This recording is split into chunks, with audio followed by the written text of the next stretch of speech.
I am joined by United States Attorney Rachel Rollins, Springfield Mayor Domenic Sarno, and Springfield Police Superintendent Cheryl Clapprood. One of the very highest priorities of the U.S. Department of Justice is to ensure that every person in this country benefits from policing that is lawful, effective, transparent, and free from discrimination. All communities are safer when people trust that the justice system is transparent and constitutionally sound. And we at the department believe that one of the most effective and important ways we can build that trust is by investigating and addressing patterns or practices of misconduct by law enforcement agencies. We know this to be true not just from decades of experience doing this work, but because numerous independent studies have confirmed it. These studies have found that the Civil Rights Division's police consent decrees bring about more effective constitutional policing practices and improved police-community relations. And these studies have also shown that police departments themselves benefit from this work through better management and oversight practices, improved policies and training, and more. So far in this administration, the Civil Rights Division has opened 4 pattern or practice investigations in Louisville, Minneapolis, Phoenix, and Mount Vernon, New York. We are from contested litigation in 2 cases. We will continue pushing to ensure constitutional policing and to safeguard the civil rights of all people across the nation. Today, I am proud to announce, after thorough good faith negotiations, the Department of Justice and the City of Springfield have agreed to enter into a court enforceable consent decree regarding the Springfield Police Department. This consent decree is the first police consent decree for this administration, and I want to thank mayors committed to the reform of their police department. I want to thank the officers of the Springfield Police Department who work hard every day to uphold public safety. And I want to thank the people of Springfield who are ready to start a new chapter in their relationship with the police. In July of 2020, the Civil Rights Division and the United States Attorney's Office for the District of Massachusetts announced the findings of our investigation of the Springfield Police Department. We described systemic problems that led to a pattern or practice of excessive force by officers assigned to Springfield's Narcotics Bureau. We found deficiencies in policies, training, and accountability mechanisms. These deficiencies allowed for violent uses of force to go unreported and unchecked. The pattern or practice of unlawful conduct eroded the public's trust. It undermined the police department's ability to fight crime. We have worked collaboratively with the City of Springfield and the Springfield Police Department to craft reforms that will fix the problems we identified. We met with members of Springfield's many communities, including people impacted by police violence, as well as police officers and union officials. We heard many ideas for reform. We spent months negotiating the settlement that we are announcing today. We and the city agreed that fixing the problems at the Springfield Police Department requires a court-enforceable police department on a pathway to restoring the public's trust by ensuring that policing is lawful, effective, and safer for members of the public and police officers. Among the reforms in the decree are requirements that are required in the Springfield Police Department. In addition, officers have a duty to intervene to prevent excessive force. Supervisors will closely scrutinize uses of force to assess whether officers used force appropriately. And Springfield will create a new force investigation team, specially trained investigators who will evaluate the most serious uses of force. Restoring trust in law enforcement also means giving members of the public a say in how policing services are delivered, and we're pleased that Springfield has already embraced community oversight through the creation of the Board of Police Commissioners. The consent decree buttresses and strengthens the work of the board. The decree requires transparency in the selection process for commissioners. It ensures that the board will conduct thorough, timely, and fair reviews of complaints from members of the public about Springfield officers, and it gives the board the tools it needs, including subpoena power, training, and a budget to carry out its work effectively and efficiently. Real and lasting change does not happen fast. Institutional reform is complex and requires diligence and persistence. Implementing the requirements of this decree in a way that is truly durable will take years, not months. Throughout this process, we are asking the people of Springfield not to waver in their commitment to reform.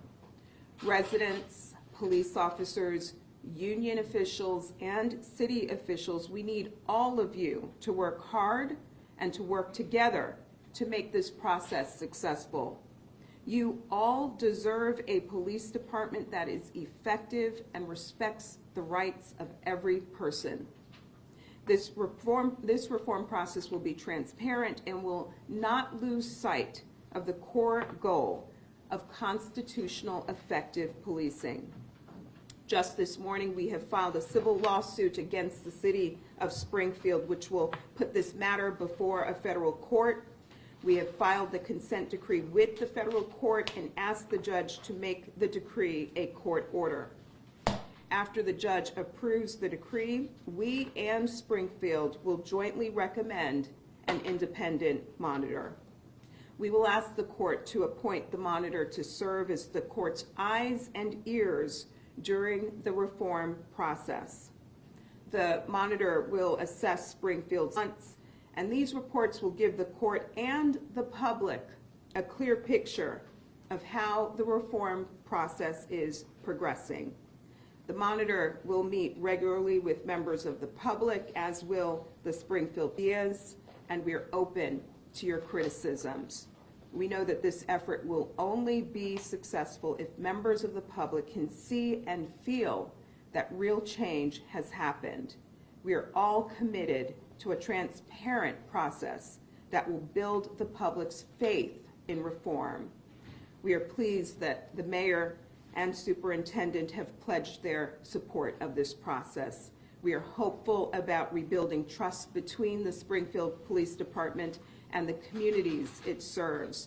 And we look forward to working with the city and the police department towards our shared goal of constitutional effective policing.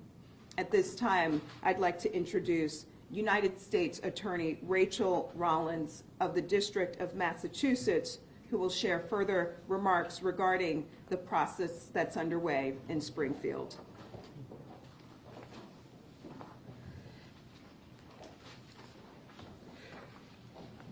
Good morning, and thank you so much, Assistant Attorney General Clark. I would also like to thank Mayor Sarno, who I have personally seen working in the community. The majority of the Springfield police officers do every day, so thank you for your service, as well as Superintendent Clapprood, who was brought in, quite frankly, after this investigation started to help us on the road to reform. So I want to thank you for your service and all the good work you've done there. Former Solicitor Picula and current Solicitor Judge Payne, the Springfield City Councilor, or Piccola, was it Picula? Piccola? And Piccola. Piccola, I said it right. All right, good. As well as retired Chief Justice Ireland, who I know was brought in to assist with some of this work, for their cooperation throughout this process and for their commitment to assist and reform the Springfield Police Department. I want to acknowledge the department's officers who engage in dangerous and important work on a daily basis to ensure that our community is safe in Springfield. There are over 500 sworn officers in Springfield. What started this investigation was a small department that no longer exists that had less than 24 people in it. So this is a very small percentage that started this investigation, and we need to commend the mayor and the commissioner because these reforms impact the entire department. Last but not least, and certainly not least, I want to express my deep thanks to the community members who have shown their devotion to the reform process by repeatedly meeting with us, sharing their experiences, being patient with our process, and demonstrating their ongoing commitment to criminal justice reform, whether that's the NAACP, Representative Williams, Representative Gonzalez, and several other members of the clergy and community that are deeply involved and impacted by this work.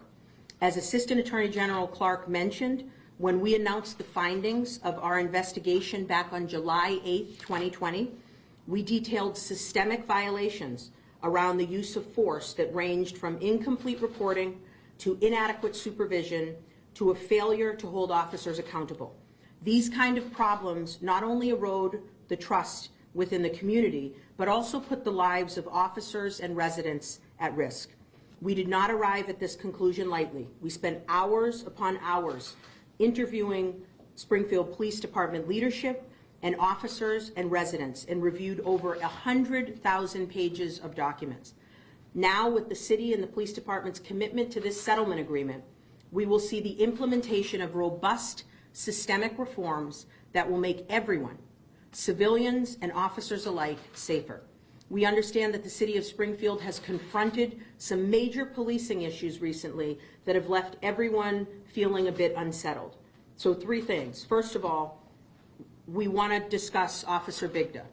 There was a disappointing outcome in that the jury's verdict. Our office was disappointed with the outcome.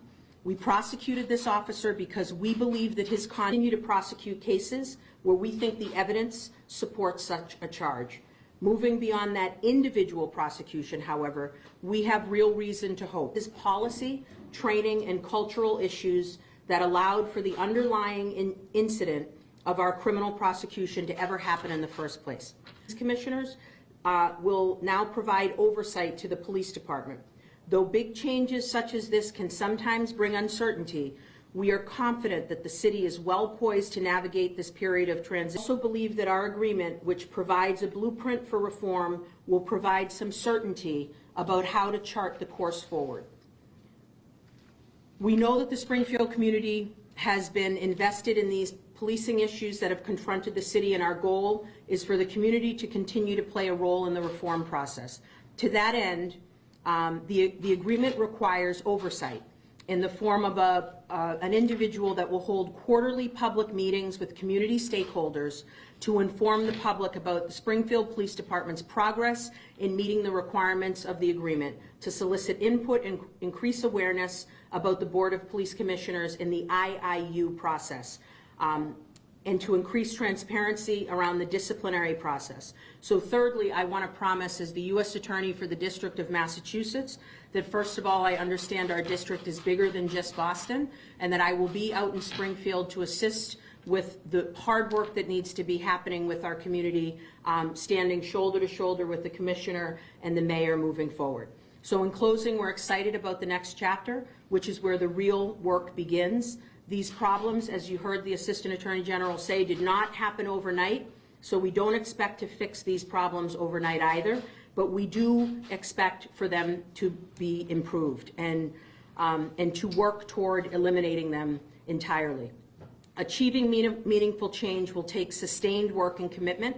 To implement the reforms of the settlement agreement and to get them right, we will need to support and engagement of the entire Springfield community, from city officials to officers to residents to elected officials and community members.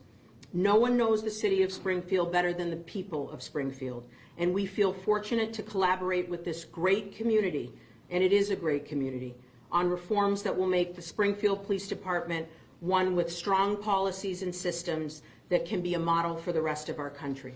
Thank you. Are we going to hear from the others as well? Okay. Mayor, do you mind? Sure. Thank you. Very much. Sorry to put you on the spot. No, not at all, not at all. To Assistant U.S. Attorney Kristen Clark and to Madam U.S. Attorney Rachel Rollins, worked very collaboratively together on this settlement agreement.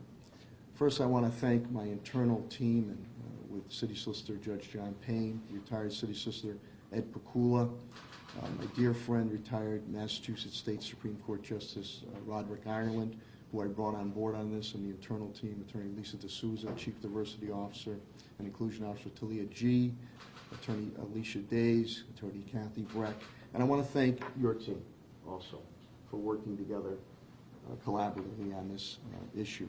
I also want to thank Superintendent Clapprood. Her legacy will be the many reforms and initiatives that she has put forward, including body-worn cameras, in which I believe we are the largest police department, if not in New England and Massachusetts, that have been wearing body-worn cameras for a number of years now, including the old narcotics division, which is the firearms unit that is recalled now. In working together, it really has been something that we've taken very, very seriously, because we want to have the best police department put forward to the residents and business community of the city of Springfield. Many initiatives and reforms have already been put in place. This settlement agreement allows us to continue to monitor and make sure we move the department forward. But we worked very, very closely together, crossing the T's and dotting the I's, with the major focus being on accountability and keeping public safety a #1 priority for our residents and business community, no matter what creed, color, or background. And I think U.S. Attorney Rollins and Assistant Attorney General Kristen Clark had mentioned too, there are numerous amount of good police officers that put their lives on the line day in and day out to keep us all safe and sound. None of us anywhere, whether it's from the city of Springfield or any other municipality or town across the nation, want any type of negative activities going on. We have put the checks and balances in, and I'm proud that we've been able to come to the settlement agreement that helps us move the police department, and we keep every resident, no matter what creed, color, or background, safe and sound. So again, to Madam U.S. Attorney Rollins and to Assistant Attorney General Kristen Clark, thank you very much. My team, your team, and working together. It was a tedious process, but it's a process that's going to serve everyone involved very, very well. With that, I'll turn it over to Superintendent Clapprood. Superintendent. Good morning, and thank you, and thank you, Attorney General, Assistant Attorney General Clark and U.S. Attorney Rollins for your support and your guidance through this, and there's a lot of people to thank, and I'm sure the DOJ folks that we worked with for over 14 months, but who's counting? Yes, it was over 14 months. I know your faces now. It's nice to see you, and I thank you for working with us to things that at first I thought were impossible, and we managed to find middle ground. I'd like to thank the Law Department, my Springfield team, for being there with me, Ed Pakula and now Judge Payne and all the attorneys and Judge Ireland. It was a tough process, but we got through it, and I look forward to making these changes. In my pocket are 4 pages of timelines that I have to meet, but a lot of the work has already started towards these timelines. And I think, as U.S. Attorney Rollins pointed out, a lot of these issues, a lot of the serious issues were years ago. And from the day I took over as acting commissioner for the mayor, changes have been made. There's new curriculum, there's new training, there's new emphasis. There's a leadership school we had for the supervisors I'm very proud of, and that will continue. And I have a good team. I have a team in place to help me with this agreement.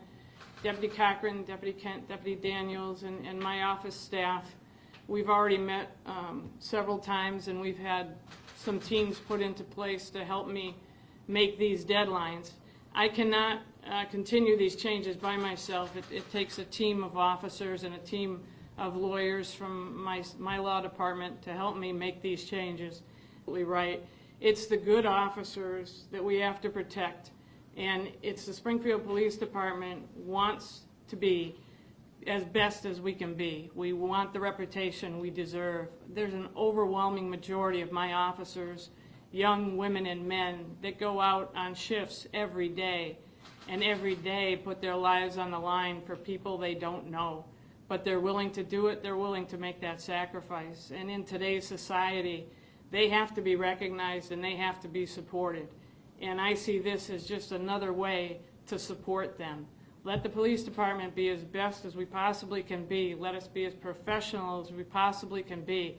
Let us be accountable as we possibly can be, so that you can see the job we're doing and the efforts we're making are to make Springfield a safer community. Springfield deserves to be as safe as it can be. It is a wonderful city.